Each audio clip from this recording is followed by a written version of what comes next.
Sidang lanjutan kasus dugaan peredaran narkotika yang menjerat aktor Ahmad Zoni kembali digelar. Kali ini jaksa penuntut umum menghadirkan 2 orang saksi verbalisan.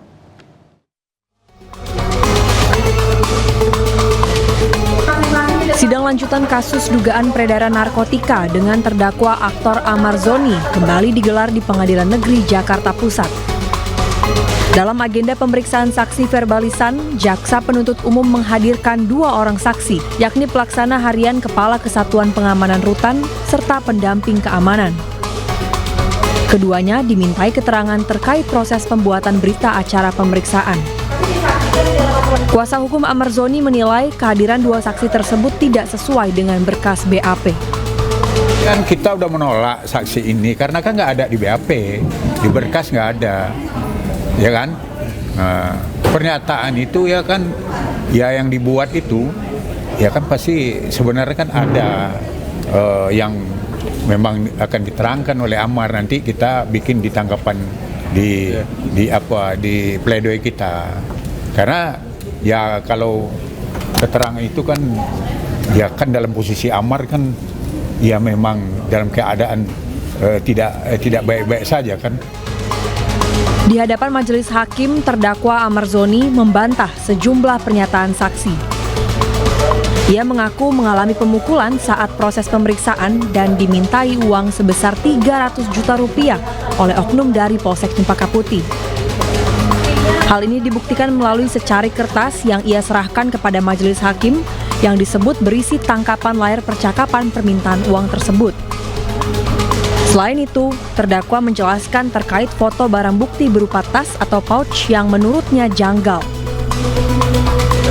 Kalau masalah yang clutch itu tadi, clutch bag tadi itu memang lucu sekali gitu loh. Keadaannya di saat kita sehabis diinterogasi, habis penganiayaan dari oknum kepolisian Polsek gitu kan. Nah setelah itu kami difoto gitu loh. Nah difoto dan di situ kan bisa dilihat sendiri fotonya ada 5 orang. Dari situ saya disuruh pegang tas itu gitu. Harusnya kalau memang fotonya rame-rame dan itu memang punya saya, barang saya atau apapun, ya harusnya saya pegang betul-betul. Tapi kalau ini keadaannya kayak akan-akan memang saya disuruh untuk megang tas itu gitu. Rencananya sidang akan kembali digelar pekan depan dengan agenda pemeriksaan saksi dari kubu Ahmad Zoni. Dari Jakarta, Salam Pulungan, Rama Romadona, iNews melaporkan.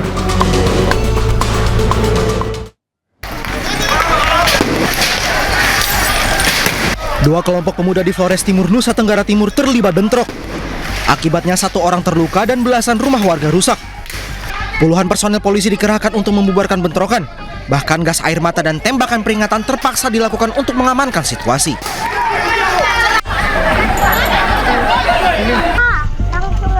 Warga di kawasan Krayan Kabupaten Nunukan, Kalimantan Utara digegerkan dengan pesawat jatuh di area pegunungan Pak Ramayo. Pesawat yang jatuh merupakan pesawat Pelita Air yang mengangkut bahan bakar minyak ke Krayan.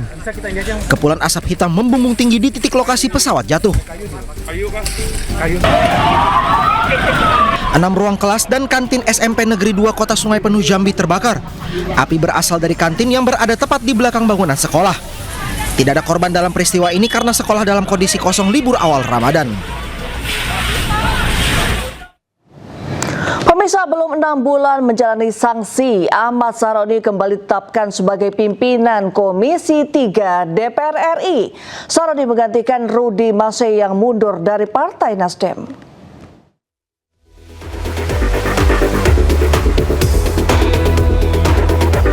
Setelah sempat dicopot dari jabatannya usai pernyataannya yang kontroversial, Ahmad Saroni kembali jadi pimpinan Komisi 3 DPR. Ahmad Saroni dilantik sebagai Wakil Ketua Komisi 3 DPR bidang Hukum, HAM, dan Keamanan. DPR RI menetapkan Ahmad Saroni sebagai Wakil Ketua Komisi 3 DPR RI, menggantikan posisi Rusdi Mase yang resmi mengundurkan diri dari Partai Nasdem dan DPR RI. Pak Ketua dan teman-teman, rasanya aneh kalau kenalan lagi ya. Dan terima kasih buat pimpinan MKD yang telah menyidangkan saya, dan mudah-mudahan saya menjadi lebih baik ke depannya. Terima kasih. Sebelumnya, Mahkamah Kehormatan Dewan menjatuhkan sanksi kepada Sahroni berupa penonaktifan sebagai anggota DPR selama 6 bulan sejak November 2025. Tim Liputan iNews melaporkan. Pemirsa, influencer sekaligus pengusaha Dr. Richard Lee memenuhi panggilan Polda Metro Jaya untuk diperiksa sebagai tersangka. Richard Lee datang bersama kuasa hukumnya dan berjanji akan kooperatif.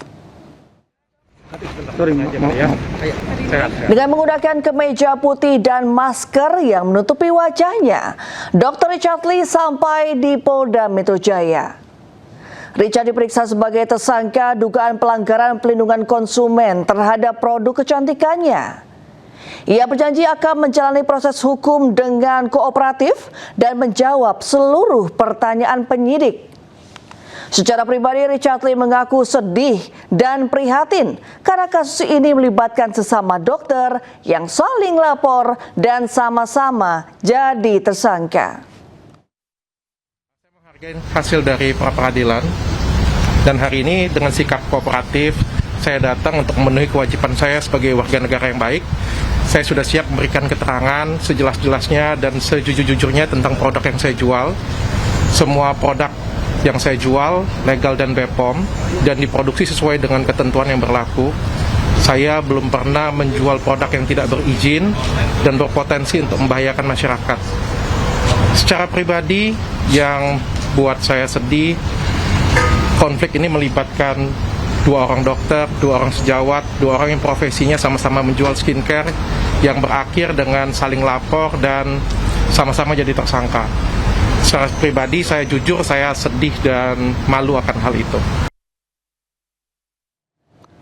Yang jadi tersangka dugaan penyalahgunaan narkoba dengan barang bukti 1 koper narkotika.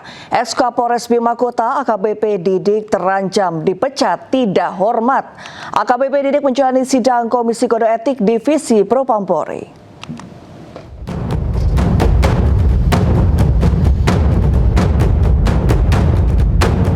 Dikawal ketat, ex-Kapolres Bima Kota AKBP Didik tertunduk sebelum masuk ruang sidang etik Propam Polri Mabes Polri Jakarta Selatan Kamis pagi. Sidang etik berlangsung tertutup namun Kompolnas diundang untuk mengawasi sidang. Kompolnas menilai AKBP Didik berpotensi dipecat tidak hormat. Kalau lihat dari pola kasus, dari karakter kasusnya, potensi untuk PTDH sangat besar.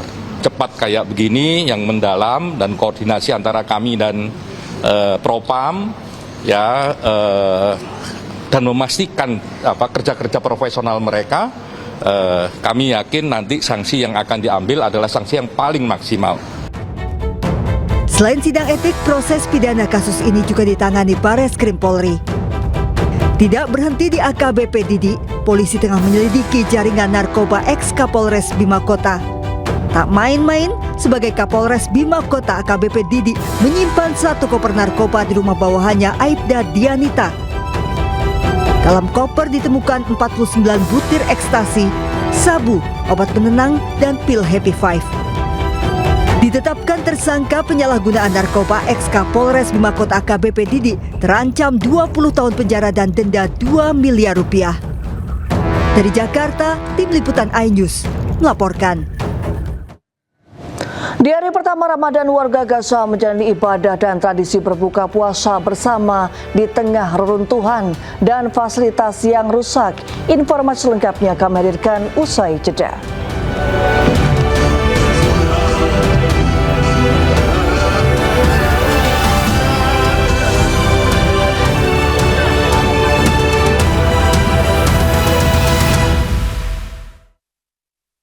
Bulan puasa